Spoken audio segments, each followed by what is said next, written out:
welcome to episode 16. Today, believe it or not, we are going to talk about how to rock the last 90 days of 2022. I can't believe that time is already here. So I first came across the last 90 days challenge with Rachel Hollis. She introduced that a few years ago, and I've done it, I think, for 2 years now.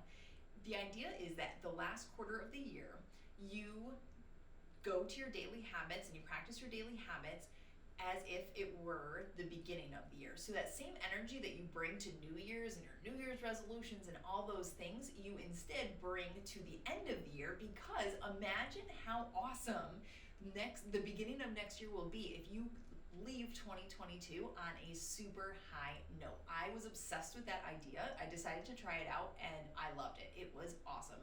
It was so awesome that I kind of haven't dropped it, and so my last 90 days challenge is sort of still going from last year, but it's all good.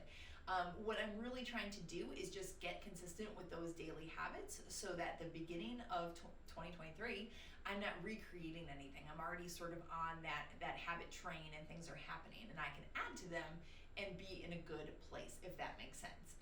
So think about the daily 5 habits that we talked about in episode 12. If you missed that one, it'll be linked down below in the show notes for you to reference.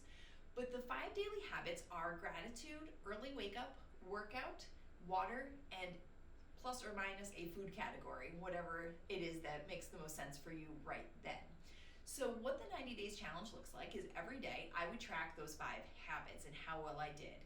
Obviously a 0 was not a great day and a 5 was an awesome day. I am a bit of a data fanatic and I like to have streaks, so I will occasionally try to get, I'm going to do 5s all this week, or I'm going to do 3s all this week. And just getting consistent with those habits in the last 90 days to end the year with the same kind of strength that you started the year with. So I keep track of this in my map book. If you have not, if you don't know what a map book is, you can check out the link below. It goes into more detail.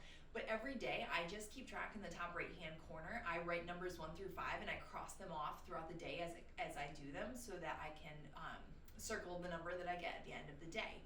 I also share it with my accountability group, which I'm going to talk more about on the podcast. So if you're interested in learning about the last 90 days accountability group, you can tune in there for more information on that.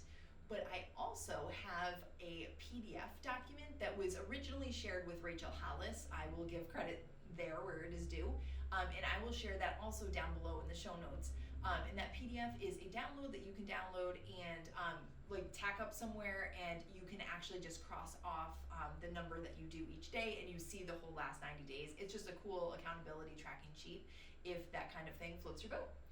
On next week's episode 17, I'm going to be sharing with you one of my biggest takeaways from counseling. So it's going to be a super vulnerable episode, but one of my goals as a personal growth coach for busy moms is to normalize the idea of counseling. So I'm really excited to share this with you.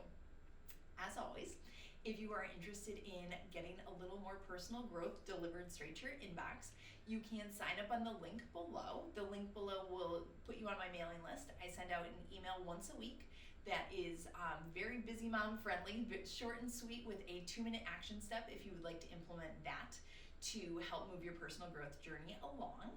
You can also find me on Instagram if you're interested in connecting. Sharon Legier Coaching is where you can find me. I also have a website, SharonLegierCoaching.com, that lists all of my services, more about me, and all the things. So as always, thank you so much for being here, Mama, and have a great day.